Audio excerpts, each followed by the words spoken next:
So ഇന്ന് നമ്മൾ discuss ചെയ്യുന്ന ടോപ്പിക്കാണ് കൊളസ്ട്രോൾ മെറ്റാബോളിസം. നമുക്ക് ആദ്യം എന്താണ് കൊളസ്ട്രോൾ നോക്കാം. ഈ കൊളസ്ട്രോൾ എന്ന് പറഞ്ഞാൽ it is an important ingredient of membrane. Okay, and it's biosynthesis occur in liver. അപ്പോൾ ലിവറിലാണ് ഈ ഒരു കൊളസ്ട്രോൾ ഉണ്ടാകുന്നത്. മെയിനായിട്ട് സൈറ്റോസോളിലും കുറച്ച് സിന്തസിസ് എൻഡോപ്ലാസ്മിക് റെറ്റിക്കുലത്തിലും നടക്കുന്നുണ്ട്. ഈ കൊളസ്ട്രോൾ ബയോസിന്തസിസിന്റെ പ്രിക്കർസർ എന്ന് പറയുന്നത് അസറ്റൈൽ കോയയാണ്. ഇനി ഈ കൊളസ്ട്രോൾ ബയോസിന്തസിസ് നടക്കുന്നത് ഏതൊക്കെ കണ്ടീഷനിലാണ്? ബ്ലഡ് ഗ്ലൂക്കോസ് ഹൈ ആവുന്ന സമയത്ത്, സ്ട്രെസ് ലെവൽ ലോ ആവുന്ന സമയത്തൊക്കെയാണ്. അപ്പോൾ ഈ ഒരു ബ്ലഡ് ഗ്ലൂക്കോസ് ലെവൽ ഹൈ ആവുന്ന സമയത്ത് അവിടെ ഇൻസുലിൻ ഉണ്ടാവാറുണ്ട്. അതുപോലെ തന്നെ സ്ട്രെസ് ലെവൽ കുറയുന്ന സമയത്ത് ആൽഡോസ്റ്റിറോയിഡ്സ് എന്ന് പറയുന്നത് കുറവായിരിക്കുള്ളൂ, അതിൻ്റെ അളവ് കുറവായിരിക്കും ഈ ഒരു സമയത്ത്. അപ്പോൾ ഇങ്ങനെയുള്ള കണ്ടീഷനിലാണ് കൊളസ്ട്രോൾ സിന്തസിസ് നടക്കുന്നത്. സോ കൊളസ്ട്രോൾ എന്ന് പറയുന്നത് it's an important ingredient of membrane and it's biosynthesis occur in liver and the precursor for cholesterol biosynthesis is acetyl CoA. ഇനി ഈ ഒരു കൊളസ്ട്രോൾ എന്ന് പറയുന്നത് 27 കാർബൺ ട്രൈ ടെർപ്പീൻ ആണ്. അപ്പോൾ കൊളസ്ട്രോൾ എന്ന് പറഞ്ഞാൽ എന്താണ്? അതൊരു 27 കാർബൺ ട്രൈ ടെർപ്പീൻ ആണ്. ഈ ഒരു കൊളസ്ട്രോൾ എന്ന് പറയുന്നത് ആംഫിപാത്തിക് മോളിക്യൂൾ ആണ്. അപ്പോൾ കൊളസ്ട്രോൾ എന്ന് പറഞ്ഞാൽ എന്താണ്? ആംഫിപാത്തിക് മോളിക്യൂൾ ആണ്. അതിനൊരു പോളാർ OH ഗ്രൂപ്പ് ഉണ്ട്, അതുപോലെ തന്നെ ഒരു നോൺ പോളാർ സ്മോൾ ടെയിൽ ഉണ്ട്. ഓക്കെ, സോ ഈ ഒരു കൊളസ്ട്രോൾ എന്ന് പറയുന്നത് ആംഫിപാത്തിക് മോളിക്യൂൾ ആണ്, അതിനൊരു OH ഗ്രൂപ്പ് ഉണ്ട്, അതുപോലെ തന്നെ ഒരു നോൺ പോളാർ ടെയിൽ ഉണ്ട്. അതുമാത്രമല്ല it has multiple cyclic ring, കുറേ സൈക്ലിക് റിംഗ് അതിന് പ്രസന്റ് ആണ്. പിന്നെ ഇതിന്റെ ഈ ഒരു കൊളസ്ട്രോളിന്റെ ഏറ്റവും ഇമ്പോർട്ടൻ്റ് ഒരു കാര്യം എന്ന് പറഞ്ഞാൽ it is present in animals. Okay, ഇത് എവിടെയാണ് കാണുന്നത്? ഇത് അനിമൽസിലാണ് ഉള്ളത് and it is absent in plants and bacteria. Okay, അപ്പോൾ cholesterol it is an unique steroid in animals and it is absent in plants and bacteria. Okay, ഇനി ഈ ഒരു കൊളസ്ട്രോൾ ഉള്ളത് കൊണ്ടാണ് പ്ലാസ്മ മെംബ്രെയിൻ ഒരു റിജിഡിറ്റി ഉണ്ടാവുന്നത്. അതുമാത്രമല്ല it act as A temperature buffer. Okay, ഇനി ഇത് വൈറ്റമിൻ ഡിയുടെ പ്രീകേഴ്സർ ആണ്, അതുപോലെ തന്നെ ബൈൽ ആസിഡ്സിന്റെ പ്രീകേഴ്സർ ആണ്, കുറെ സ്റ്റീറോയിഡ് ഹോർമോൺസിന്റെയും പ്രീകേഴ്സേഴ്സ് ആണ്. ഏത് സ്റ്റീറോയിഡ് ഹോർമോൺസ് ഒക്കെയാണ്? Aldosterone, progesterone, oestrogen, testosterone. Okay, അപ്പൊ നമ്മൾ എന്തൊക്കെ പറഞ്ഞു? ഈ ഒരു കൊളസ്ട്രോൾ എന്ന് പറയുന്നത് it is an important ingredient of membrane. ഇതിന്റെ ബയോസിന്തസിസ് നടക്കുന്നത് ലിവറിൽ വെച്ചിട്ടാണ്. അതുപോലെ തന്നെ കൊളസ്ട്രോൾ ബയോസിന്തസിസിന്റെ പ്രിക്കർസർ എന്ന് പറയുന്നത് അസറ്റൈൽ കോയാണ്. കൊളസ്ട്രോൾ സിന്തസിസ് നടക്കുന്നത് ഏതൊക്കെ സമയത്താണ്? ബ്ലഡ് ഗ്ലൂക്കോസ് ഹൈ ആവുന്ന സമയത്തും സ്ട്രെസ് ലെവൽ ലോ ആവുന്ന സമയത്തും ആയിരിക്കും. അതുമാത്രമല്ല കൊളസ്ട്രോൾ എന്ന് പറയുന്ന ഒരു 27 കാർബൺ ട്രൈ ടെർപ്പീൻ ആണ്. ഇതൊരു ആംഫിപാത്തിക് മോളിക്യൂൾ ആണ്, അതിനൊരു OH ഗ്രൂപ്പ് ഉണ്ട്, അതുപോലെ തന്നെ ഒരു നോൺ പോളർ ടെയിൽ ഉണ്ട്. അത് മാത്രമല്ല ഇതിന്റെ സ്ട്രക്ചർ നോക്കിയാണെങ്കിൽ ഇതിൽ കുറെ മൾട്ടിപ്പിൾ സൈക്ലിക് റിംഗ് പ്രസന്റ് ആണ്. ഇനി ഏറ്റവും ഇമ്പോർട്ടൻറ്റ് കാര്യം എന്ന് പറയുന്നത് cholesterol it is A unique steroid present in animals only and it is absent in plants and bacteria.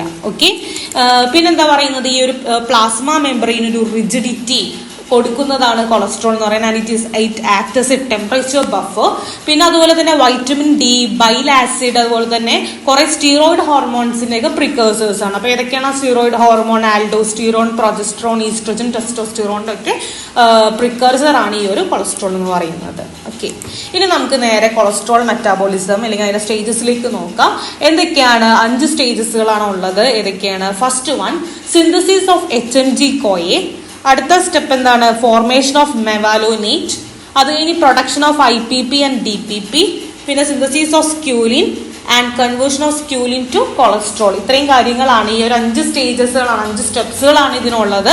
എന്തൊക്കെയാണ്? HMG കോയുടെ സിന്തസിസ്, മെവാലോനേറ്റിന്റെ formation and production of IPP and DPP and synthesis of squalene and conversion of squalene to cholesterol. Okay, അപ്പോൾ ഇതാണ് ഇതിന്റെ steps. പക്ഷെ ഇതിൽ കൂടുതൽ സ്റ്റെപ്സുകൾ വരുന്നുണ്ട്. ഇത് വളരെ സിമ്പിൾ ആയിട്ട് കൊടുത്തേക്കുന്നതാണ്. അസറ്റൈൽ കോയെ, അസറ്റോഅസറ്റൈൽ കോയെ, HMG കോയെ, മെവാലോനേറ്റ്, അങ്ങനെ ചെറിയ രീതിയിൽ കൊടുത്തേക്കാണ്. പക്ഷെ ഇത് കുറച്ചും കൂടി കൂടുതലായിട്ട് ഇതിന്റെ സ്റ്റെപ്സുകൾ പഠിക്കാനുണ്ട്. ഓക്കെ, അപ്പോൾ നമുക്ക് കൊളസ്ട്രോൾ സിന്തസിസ് പാത്വേ ഡിസ്കസ് ചെയ്യാം. മെയിനായിട്ട് ഇത് നടക്കുന്നത് സൈറ്റോസോളിൽ വെച്ചിട്ടാണ്. ഓക്കെ, അപ്പോൾ ഇവിടെ 2 അസറ്റൈൽ കോയ ഉണ്ട്. 2 അസറ്റൈൽ കോയും കൂടി ചേർന്ന് അസറ്റൈൽ കോയ ഉണ്ടാവുന്നുണ്ട്. ഓക്കെ, അപ്പോൾ അതൊരു 4 കാർബൺ ആണ് അസറ്റൈൽ കോയ എന്ന് പറയുന്നത്. ഇവിടെ ഹെൽപ്പ് ചെയ്യുന്ന എൻസൈം എന്ന് പറയുന്നത് തയോലേസ് എന്ന് പറയുന്ന ഒരു എൻസൈമാണ്. ഓക്കെ, അവിടെ കോയെ റിലീസ് ചെയ്യുന്നുണ്ട്. ഓക്കെ, അപ്പോൾ അസറ്റൈൽ കോയും കൂടി ചേർന്ന് അസറ്റൈൽ കോയ ഉണ്ടാവുന്നുണ്ട്. അതൊരു 4 കാർബൺ ആണ്.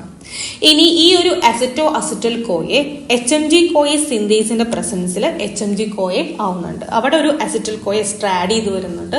അങ്ങനെയാണ് ഈ ഒരു അസറ്റൽ കോയെ എന്ന് പറയുന്നത് 2 കാർബൺ ആണ്. അപ്പൊ അസറ്റോ അസിറ്റൽ കോയെ എന്ന് പറയുന്നത് 4 കാർബൺ. അപ്പൊ ഈ അസറ്റോ അസിറ്റൽ കോയെ കൂടെ ഒപ്പം അസിറ്റൽ കോയും കൂടെ ആഡ് ചെയ്ത് വരുമ്പോൾ എന്താണ് അവിടെ HMG കോയെ എന്ന് പറയുന്ന 6 കാർബൺ, 4 കാർബൺ പ്ലസ് 2 കാർബൺ, അങ്ങനെ 6 കാർബൺ ആയിട്ട് മാറുന്നുണ്ട്. ഓക്കെ, ആൻഡ് ഇവിടെ ഹെൽപ്പ് ചെയ്ത എൻസൈം ആണ് ഏത് HMG കോയെ സിന്തേസ്. ഓക്കെ, അപ്പൊ നമ്മൾ എന്താ പറഞ്ഞത്, അസറ്റൽ കോയും കൂടി ചേർന്ന് അസറ്റോ അസിറ്റൽ കോയ അതൊരു 4 കാർബൺ ആണ് ഇൻ പ്രസൻസ് ഓഫ് എൻസൈം തയോലേസ്.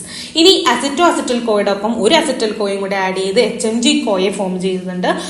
അതൊരു 6 കാർബൺ ആണ്. ഓക്കെ, ഇനി ഈ ഒരു HMG കോയ റിഡക്റ്റേഴ്സിന്റെ ഹെൽപ്പോടെ, ഈ ഒരു എൻസൈമിന്റെ ഹെൽപ്പോടെ മെവാലോനേറ്റ് ആവുന്നുണ്ട്. ഈ മെവാലോനേറ്റ് എന്ന് പറയുന്നത് 6 കാർബൺ ആണ്. ഓക്കെ, അപ്പൊ എന്താണ്, അസറ്റൽ കോയും ചേർന്ന് അസറ്റോ അസിറ്റൽ കോയായി, അസറ്റോ അസിറ്റൽ കോയ HMG കോയായി, HMG കോയ എന്തായി, മെവാലോനേറ്റ് ആയി. ഈ മെവാലോനേറ്റ് എന്ന് പറയുന്നത് ഒരു 6 കാർബൺ കോമ്പൗണ്ട് ആണ്.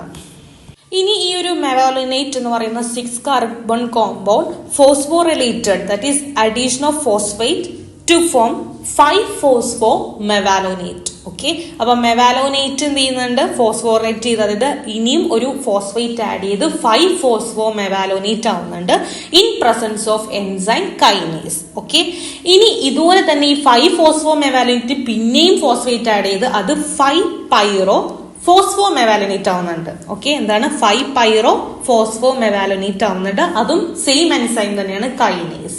ഇനി ഈ ഒരു 5-pyro ഫോസ്ഫോ മെവാലോനേറ്റിൽ പിന്നെയും ഒരു ഫോസ്ഫേറ്റ് ആഡ് ചെയ്ത് എന്ത്, in presence of enzyme kinase to form 3-phosphor 5-pyro phospho mevalonate. Okay, അപ്പൊ അവിടെ 3 കൈനേസ് ആക്ടിവിറ്റി നടന്നിട്ടുണ്ട്. ഏതാണ്, mevalonate in presence of kinase enzyme it form 5-phosphor mevalonate, പിന്നെയും ഒരു ഫോസ്ഫേറ്റ് ആഡ് ചെയ്തു in presence of kinase enzyme to form 5-pyro phospho mevalonate. അവിടെ പിന്നെയും phosphate add ചെയ്ത് in presence of enzyme kinase to form 3-phosphor 5-pyro phospho mevalonate. Okay, അങ്ങനെയാണ് ആ ഒരു kinase activity. 3 kinase activity കഴിഞ്ഞ ഒരു ഡീകാർബോസിലേസും കൂടി വരുന്നുണ്ട്. അതായത് 3-phosphor 5-pyro ഫോസ്ഫോ മെവാലോനേറ്റ് പിന്നെ IPP ആയിട്ട് മാറും. ഓക്കെ, ഈ IPP എന്ന് പറഞ്ഞാൽ എന്താണ്, IPP ദാറ്റ് ഈസ് ഐസോപെന്റനൈൽ പൈറോഫോസ്ഫേറ്റ് ആണ്. ഈ IPP എന്ന് പറയുന്ന ഒരു 5 കാർബൺ ആണ്. നമ്മൾ ഈ ഒരു IPP-നെ ഐസോപ്രീൻ എന്ന് പറയും, and it is a precursor for terpene. Okay, അപ്പൊ IPP എന്ന് പറഞ്ഞാൽ എന്താണ്, പ്രിക്കർസർ ഫോർ ടെർപീൻ. അതിന് നമ്മൾ എന്താ പറയുന്നത്, IPP-നെ നമ്മൾ എന്താ പറയണേ, isopentenyl pyrophosphate. Okay, isopentenyl pyrophosphate എന്ന് പറയും, and it is also called isoprene എന്ന് പറയാറുണ്ട്, and it is precursor for terpene. Okay, അങ്ങനെ ഈ ഒരു IPP convert to isomeric form DPP. Okay, അതാണ് ശ്രദ്ധിക്കേണ്ട കാര്യം. IPP DPP ആയിട്ട് മാറും, അതിന്റെ ഐസോമറിക് ഫോം ആയിട്ട് മാറും. ഓക്കെ, അങ്ങനെ DPP ആയി. ഈ DPP എന്ന് പറയുന്നത് എന്താണ്, അതൊരു 5 കാർബൺ കോമ്പൗണ്ട് ആണ്. IPP-യും 5 കാർബൺ തന്നെയാണ്, DPP-യും 5 കാർബൺ കോമ്പൗണ്ട് ആണ്. ഇനി ശ്രദ്ധിക്കേണ്ട കാര്യം എന്ന് പറയുന്നത് ഈ DPP-യുടെ ഫുൾ ഫോം എന്താണ്, dimethyl pyrophosphate. Okay, dimethyl pyrophosphate ആണ് DPP.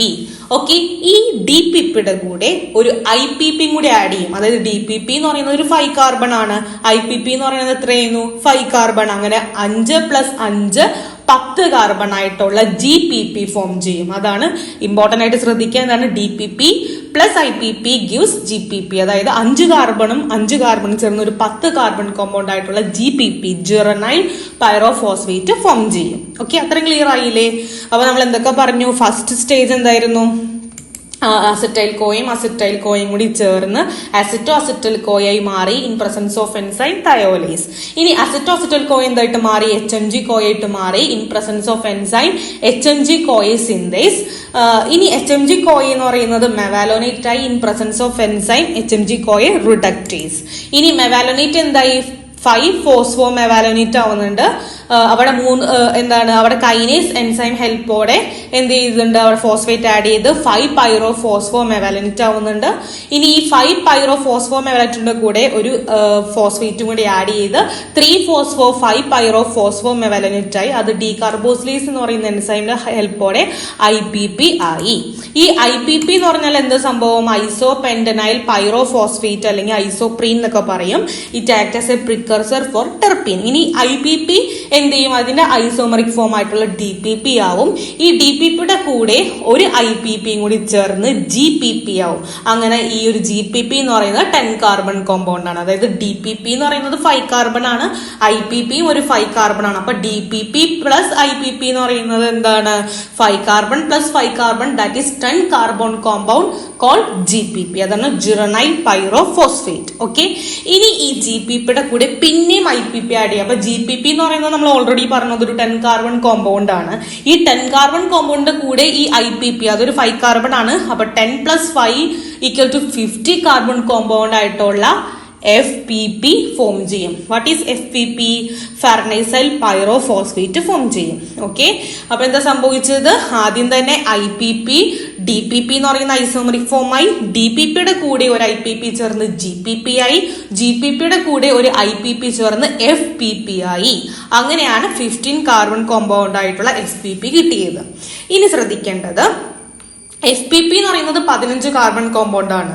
ഈ കോമ്പൗണ്ടിന്റെ കൂടെ പിന്നെയും ഒരു FPP കൂടി ആഡ് ചെയ്യും. അതായത് 15 പ്ലസ് 15. അപ്പൊ എത്ര കിട്ടി? 30 കാർബൺ ആയിട്ടുള്ള സ്ക്വാലിൻ കിട്ടി. ഓക്കെ, സ്ക്വാലിൻ 30 കാർബൺ ആയിട്ടുള്ള സ്ക്വാലിൻ കിട്ടി. ഇത്രയും ക്ലിയർ ആയല്ലോ? അപ്പൊ നമ്മൾ എന്തൊക്കെ പറഞ്ഞു? അസറ്റൈൽ കോയെ പ്ലസ് അസറ്റൈൽ കോയെ, അസറ്റോഅസറ്റൈൽ കോയെ ഉണ്ടായി. പിന്നെ അതിൽ നിന്ന് HMG കോയെ, പിന്നെ മെവാലനറ്റ് ഉണ്ടായി. മെവാലനറ്റിൽ നിന്ന് ഫോസ്ഫേറ്റ് ആഡ് ചെയ്ത് 5 ഫോസ്ഫോ മെവാലനറ്റ്, പിന്നെയും ഫോസ്ഫേറ്റ് ആഡ് ചെയ്ത് 5 പൈറോ ഫോസ്ഫോ മെവാലനേറ്റ്, പിന്നെയും ഒരു ഫോസ്ഫേറ്റ് ആഡ് ചെയ്ത് 3 ഫോസ്ഫോ 5 പൈറോ ഫോസ്ഫോ മെവാലനേറ്റ്. ഇനി ഡീകാർബോസിലേസ് എന്ന് പറയുന്ന എൻസൈം, അതായത് 3 കൈനേസ് ആക്ടിവിറ്റി കഴിഞ്ഞിട്ട് ഒരു ഡീകാർബോസിലേസ് എൻസൈം. അങ്ങനെ IPP ഫോം ചെയ്തു. IPP ഉണ്ടായി കഴിഞ്ഞാൽ എന്ത് ചെയ്യും? അതിന്റെ ഐസോമറൈസ് ആയിട്ടുള്ള DPP ഉണ്ടാവും. DPPയുടെ കൂടെ ഒരു IPP ചേർന്ന് GPP ഉണ്ടാവും. GPP ഉണ്ടായി കഴിഞ്ഞാൽ അതിന്റെ കൂടെ ഒരു IPP ചേർന്ന് FPP ഉണ്ടാവും. അങ്ങനെ FPP പ്ലസ് FPP ചേർന്ന് സ്ക്വാലിൻ എന്ന് പറയുന്ന 30 കാർബൺ കോമ്പൗണ്ട് ഫോം ചെയ്യും. ഓക്കെ, ഇത്രയും ക്ലിയർ ആയില്ലേ? അപ്പൊ ഇവിടെ സൈഡിൽ കൊടുത്തേക്കണ സ്റ്റെപ്സ് ജസ്റ്റ് പറഞ്ഞെന്നുള്ളൂ. Acetyl CoA, acetoacetyl CoA, HMG CoA, mevalonate. പിന്നെ ഇവര് നേരിട്ട് FPPയിൽ എത്തിയിട്ടുണ്ട്. പക്ഷെ FPPയിലേക്ക് എത്തണതിന് കുറച്ച് സ്റ്റെപ്സുകൾ ഇവിടെ പറയുന്നുണ്ട്. ഓക്കെ, ഇനി സ്ക്വാലിൻ എന്ന് പറയുന്ന 30 കാർബൺ കോമ്പൗണ്ട് ഉണ്ടായി. ഈ 30 കാർബൺ സ്ക്വാലിൻ അവിടെ എപ്പി ഓക്സിഡൈസ്, ഹൈഡ്രോക്സിലേസ്, സൈക്ലേസ് ഇങ്ങനെയുള്ള എൻസൈമിന്റെ ഹെൽപ്പോടെ ലാനോസ്റ്റിറോൾ എന്ന് പറയുന്ന 30 കാർബൺ കോമ്പൗണ്ട് ഉണ്ടാവും. ഈ ലാനോസ്റ്റിറോൾ കഴിഞ്ഞ് പിന്നെ കുറെ സീരീസ് ഓഫ് റിയാക്ഷന് ശേഷം എന്തുണ്ടാവുന്നു? നമ്മുടെ 27 കാർബൺ കോമ്പൗണ്ട് ആയിട്ടുള്ള കൊളസ്ട്രോൾ ഉണ്ടായി. ഓക്കെ, അങ്ങനെയാണ് 27 കാർബൺ കോമ്പൗണ്ട് ഉള്ള കൊളസ്ട്രോൾ ഉണ്ടായത്. അപ്പൊ എവിടെ നിന്നാണ് ഏറ്റവും ഫസ്റ്റ് തുടങ്ങിയത്? അസറ്റൽ കോയിൽ നിന്നാണ്. 2 കാർബൺ കോമ്പൗണ്ട് ആയിട്ടുള്ള അസറ്റൽ കോയിൽ നിന്നാണ് സംഭവം സ്റ്റാർട്ട് ചെയ്തിരിക്കുന്നത്. അവസാനം 27 കാർബൺ ഉള്ള കൊളസ്ട്രോള് ഫോം ചെയ്തു. ഓക്കെ, ഇതാണ് അതിന്റെ സ്റ്റെപ്സ് എന്ന് പറയുന്നത്. ഓക്കെ, ഇത് ജസ്റ്റ് ഇങ്ങനെ ഫ്ലോ ചാർട്ട് പോലെ കൊടുത്തേക്കാണ്. 2 acetyl Koya തയോലൈസിന്റെ ഹെൽപ്പോടെ acetyl കോയായി, HMG Koya സിന്തസിന്റെ ഹെൽപ്പോടെ HMG കോയായി, പിന്നെ HMG കോയ റിഡക്റ്റീസിന്റെ ഹെൽപ്സോടെ മെവാലനേറ്റ് ആയി, IPP ആയി, GPP ആയി, FPP ആയി, പിന്നെ സ്ക്വാലിൻ ആയി, പിന്നെ ലാനോസ്റ്റിറോൾ ആയി. അവിടെ ഹെൽപ്പ് ചെയ്ത എൻസൈമാണ് സൈക്ലീസ്. അങ്ങനെ ഏറ്റവും ലാസ്റ്റ് കൊളസ്ട്രോൾ ആയി. ഓക്കെ, ഇത്രയും കാര്യങ്ങൾ മനസ്സിലായോ? ഇത്രയും പറഞ്ഞതിൽ ഏറ്റവും ഇമ്പോർട്ടന്റ് ആയിട്ടുള്ള സ്റ്റെപ്പാണ് HMG കോയ ഉണ്ടായത്. ഓക്കെ, HMG കോയ ഉണ്ടാവുന്ന ആ ഒരു കാര്യമില്ല. അതായത് HMG കോയനെ HMG കോയ റിഡക്റ്റേസ് എന്ന് പറയുന്ന ആ ഒരു എൻസൈമിനെ റെഗുലേറ്റ് ചെയ്യുന്ന കുറച്ച് കാര്യങ്ങൾ ഇതിൽ വരുന്നുണ്ട്. അതാണ് ഇമ്പോർട്ടന്റ് ആയിട്ട് അറിയേണ്ടത്. സോ എന്താണ് അത്? ഒന്നാമത്തെയാണ് ഫീഡ്ബാക്ക് ഇൻഹിബിഷൻ. അതായത് cholesterol and it is derivative inhibit HMG CoA reductase. അതായത് ഈ HMG കോയ റിഡക്റ്റേസ് എന്ന് പറയുന്ന എൻസൈമിനെ ഇൻഹിബിറ്റ് ചെയ്യാനും അതിനെ ആക്ടിവേറ്റ് ചെയ്യാനും കുറെ ആൾക്കാരുണ്ട്. ഇപ്പൊ കൊളസ്ട്രോളും അതിന്റെ ഡെറിവേറ്റീവ്സ് എന്താ ചെയ്യുന്നത്? HMG കോയ റിഡക്റ്റേസിനെ ഇൻഹിബിറ്റ് ആണ് ചെയ്യുന്നത്. അതുപോലെ തന്നെ ജീൻ എക്സ്പ്രഷൻ, അതായത് SREBPS activate gene expression when cholesterol is low. Okay, അതായത് ഈ SREBPS എന്താ ചെയ്യുന്നത്? കൊളസ്ട്രോൾ ലെവൽ കുറയുന്ന സമയത്ത് ട്രാൻസ്ക്രിപ്ഷൻ ഒക്കെ ആക്ടിവേറ്റ് ചെയ്യിക്കുന്നുണ്ട്. പിന്നെ സ്റ്റീറോയിഡ് ലെവൽ കൂടുന്ന സമയത്ത് നമ്മളുടെ HMG കോയെ റിഡക്റ്റേസിന് എൻസൈം ഡീഗ്രഡേഷൻ സംഭവിക്കുന്നുണ്ട്. നമ്മളെപ്പോഴും പറഞ്ഞായിരുന്നു കൊളസ്ട്രോൾ സിന്തസിസ് നടക്കുന്നത് സ്റ്റീറോയിഡ് ലെവൽ കുറയുന്ന സമയത്താണ്. സ്റ്റീറോയിഡ് ലെവൽ കൂടുന്ന സമയത്ത് എന്ത് ചെയ്യുന്നുണ്ട്, കൂടുന്ന സമയത്ത് ഈ ഒരു എൻസൈം ഡിഗ്രേഡ് ചെയ്യുന്നുണ്ട്. ഇനി അടുത്തത് phosphorylation, AMPK phosphorylate and inactivate the enzyme in low energy condition. അതായത് AMPK എന്ത് ചെയ്യുന്നുണ്ട്, ഫോസ്ഫോറൈലേറ്റ് ചെയ്ത് ഈ ഒരു എൻസൈമിനെ ഇനാക്ടിവേറ്റ് ചെയ്യുന്നുണ്ട്.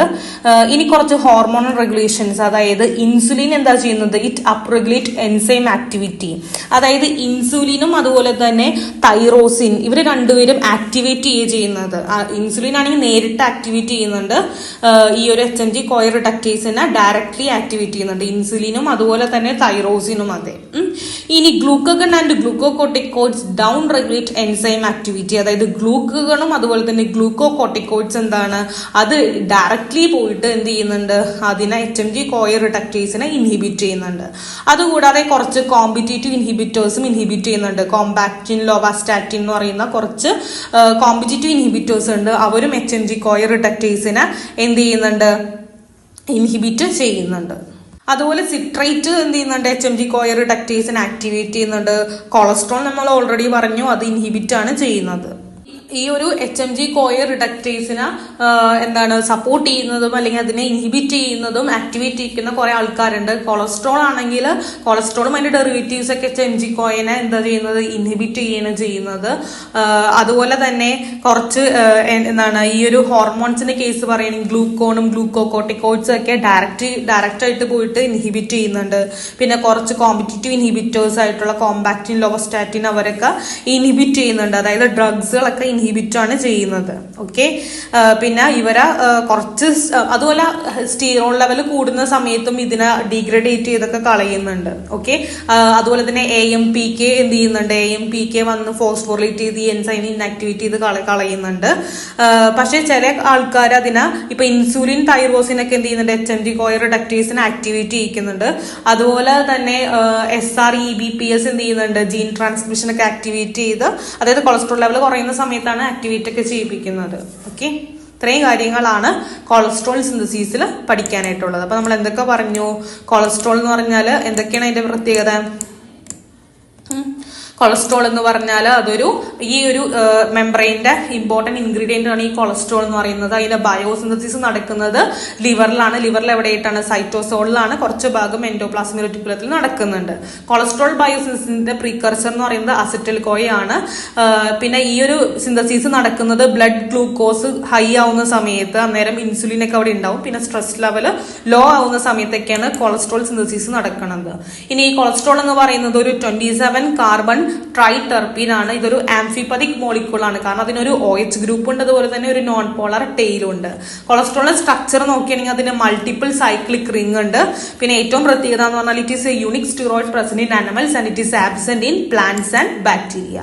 അത് മാത്രമല്ല cholesterol it provide rigidity to plasma membrane. പിന്നെ വേറൊരു കാര്യം പറയണമെന്ന് വെച്ചാൽ ഈ പ്ലാസ്മ മെംബ്രെയിനിലാണെങ്കിൽ ഇത് it is associated with sphingolipids. അതായത് പ്ലാസ്മ മെമ്പറിൽ സ്പിൻജോലിപ്പിഡ്സ് ആയിട്ട് അസോസിയേറ്റ് ചെയ്ത് ഇങ്ങനെ സെൽ ബയോളജിയിലാണെങ്കിൽ അതിനെ ലിപ്പിഡ് റാഫ്റ്റ് എന്നൊക്കെ പറയാറുണ്ട്. ജസ്റ്റ് പറഞ്ഞുള്ളൂ.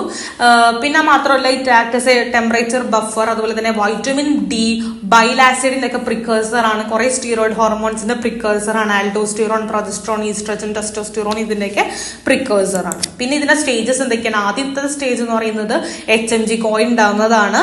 ആൻഡ് അത് കഴിഞ്ഞിട്ട് മെവലനൈറ്റ് ഉണ്ടാവുന്നുണ്ട്. പിന്നെ IPP, DPPയുടെ പ്രൊഡക്ഷൻ നടക്കുന്നുണ്ട്. പിന്നെ 30 കാർബൺ ആയിട്ടുള്ള സ്ക്വാലിൻ സിന്തസിസ് നടക്കുന്നുണ്ട്. പിന്നെ സ്കാലിൻ 27 കാർബൺ ആയിട്ടുള്ള കൊളസ്ട്രോൾ ആയിട്ട് മാറുകയാണ് ചെയ്യുന്നത്.